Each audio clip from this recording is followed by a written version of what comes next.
No se on Jesse tässä, tervet morjes ja päivää.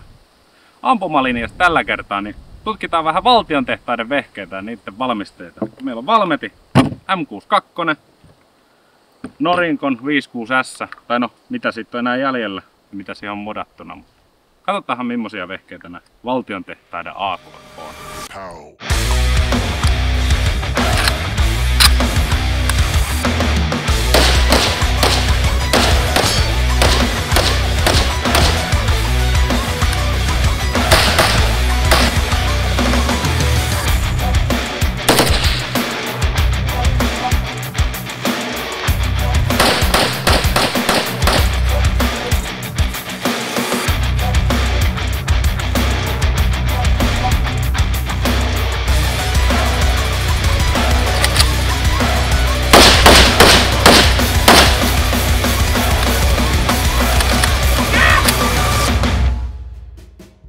Aloitetaan tästä M62, mikä tutummin. Moni on varmaan tän nähnyt armeija-aikoina RK62, mutta tää on tosiaan siviiliversio tästä M62. Tää kyseinen malli, niin tää on ihan minttikuntoisessa oleva esimerkki. Siis aivan älyttömän upeassa, tuskin kertaakaan ammuttu. No jonkun verran on ammuttu, mutta ei kovinkaan paljon. Tää on niin kuin viimeisen päälle esimerkki siitä, mitä suomalainen insinööri Valmetilla sai aikaiseksi. Mitä tässä on, niin keulilta löytyisi tämä kolmisakarainen liekisammutin ja vielä on toi pistimen paikka. Sitten oli puputettu tähtäin, etutähtäin. Omia polymeeriset saatiin hienot muoviset kädensijat. Kontrollit, tämähän on siis AK-47-pohjainen, AKM-pohjainen ase täysin. Tehty vaan ihan äärimmäisen hyvin mielestäni tämän mallin. Jos jatketaan, niin laukaisukoneisto, lippaan vapautin, pistoolikaava, putkiperä ja kolmion perä. Sitten tässä on vielä alkuperäinen hiknakin, tää on ihan upea esimerkki tästä aseesta. Sitten on tää Ronskipy-versio. Täältä löytyy, niitä on reserviläinen tehnyt niin kuin semmoisen aseen, että itsellensä sopiva. Niin tässä on semmoisia harvinaisia herkkuja kiinni, mitä nyt ei jostain kumman syystä enää ole saatavilla. Keulilta lähtee, niin täältä löytyy Aseutran suujarru. Sitten on Norinkon alkuperäinen piippu, se olisiko ollut 18 tuumainen, niin tää on pätkästy miltei minimimittoihin. Minimimittoihin jätetty hyvin pikku pätkä piippua sinne enää ja keulille on pistetty Zenitko, miksi sitä nyt sanotaan venäläisvalmisteinen kisko, näitä ei enää niinku oikein mistään vissiin saakkaan syystä tai toisesta. Mutta ei, tää on tämmönen wobbly-woo-malli tästä näin. Mielipiteensä kaikille. Päälle laitettu tämmönen amerikkalainen Ultimakki-kaasuputki, mihin on saatu kiinni punapiste sitten. Sitten mitä tästä löytyy vielä alkuperäistä, niin runko alkuperäinen, lukkoluistujärjestelmä alkuperäinen, laukaisu on vaihdettu ALG:n AK-laukaisu, vaihdin on muokattu tämmöisen kisakireeksi, PCM perä pistetty. Ja niin ei tässä ole oikeastaan alkuperäistä muuta kuin lukkorunko ja luisti. Aika tappiasti viritelty jokainen oman makuunsa. Jokainen on oman makuunsa, mutta AK se on silti.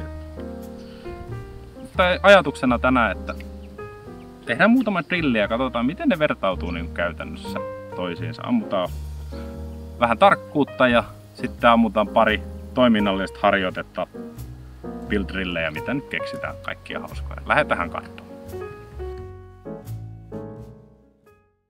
No niin, eli ensimmäisenä hommana koitetaan tämmönen perinteinen build-drilli tähän. Meillä on 10-15 metriä tässä matkaa ja 6 patruunaa lippaassa. Katsotaan vähän rekyllihallintaa, millaisia eroja näissä on. Aloitetaan tän Norinkon kanssa ja hypoteesi tästä asiasta on tää aika lailla nopeampi ja helpompi ampua, kun tuossa on toi suujarru ja paranneltu laukaisukoneisto. Mut koitetaanhan.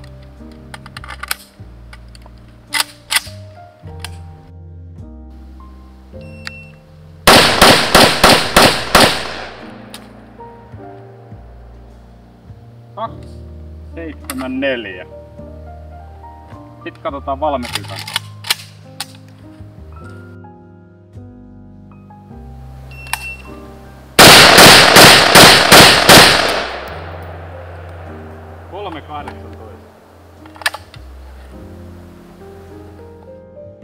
No niin, verrokkina niin ensin Norinkolla täältä merkatut osumat. Sieltä karkas pari ja A-alueelle saatiin 4.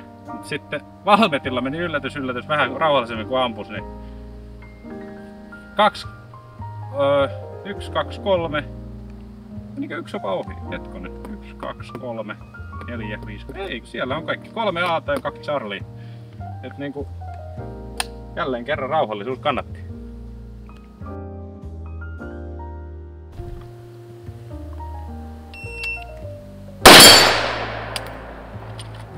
Yksi, 3, 3. Ja uudestaan.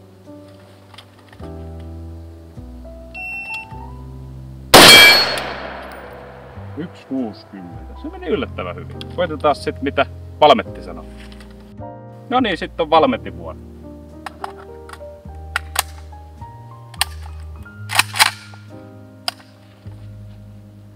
Ampuja on valmis.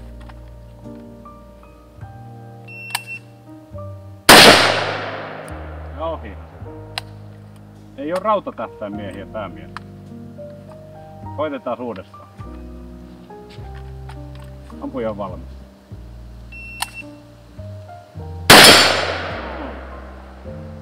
Yksi 99.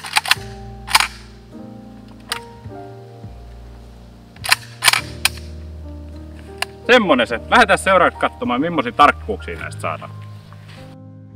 Niin, sit viimeisenä hommana katsotaan vähän tarkkuutta, millaisia tää on. Nyt on tähän matkaan nyt kun semmonen 75 metriä, 65 metriä. Katsotaan 5 laukauksen sarjat siihen. Niin että miten se ase käy, niin koitetaan. Ensimmäisenä ammutaan tuohon alas, niin Valmetilla.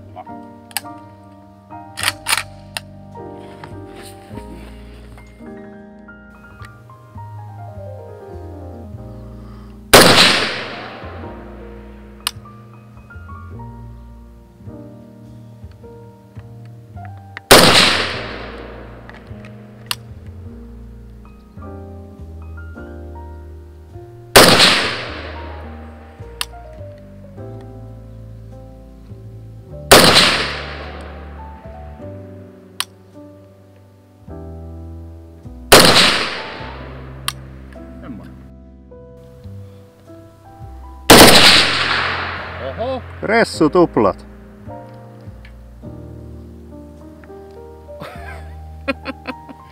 Semmonen vehje, sillä kertaa.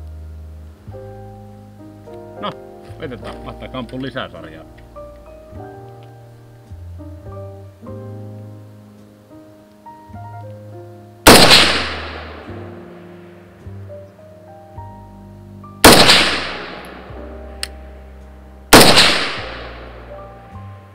No, sinne saatiin ehkä 1-2 reikää, mutta sehän löi sarjan. Noin. Oh. No ihan päin helvettihän tää meni. Ei tässä nyt auta. Valmetilla tommosta kassaa ja Norinko teki niinku ampui pienen tuplasarjan sinne, niin sieltä hävisi kokonaan 1. Ylemmät 4. Ei näille mihinkään ampumakilpailuun. Tällä kertaa tämmöstä hommaa, niin mitä noista sanoo, niin kuin näitte, niin toinen on kaunis pyssy ja toinen on vähän toiminnallinen pyssy. Toinen toimii aivan varmasti ja toinen toimii vähän varmemmin tai varmattomammin, miten se nyt haluaa ottaakaan. Minkä noista itselleni ottaisin, niin ehdottomasti Valmeti, koska on kaunis kivääri. On hieno esimerkki suomalaisesta insinööritautosta. Siinä on valtion tehdas tehnyt hienoa jälkeen. Ja no, kiinalainen on kiinalainen. Rakentamalla saa semmosen kuin itse haluaa, mutta en kyllä itselleni ottaisi lähellekään tuommoista. Mutta eipä siinä, se kaikki tältä kertaa ja katsellaan ampumalinjalla ensi kerralla. Kiitoksia teille ja ensi kertaa.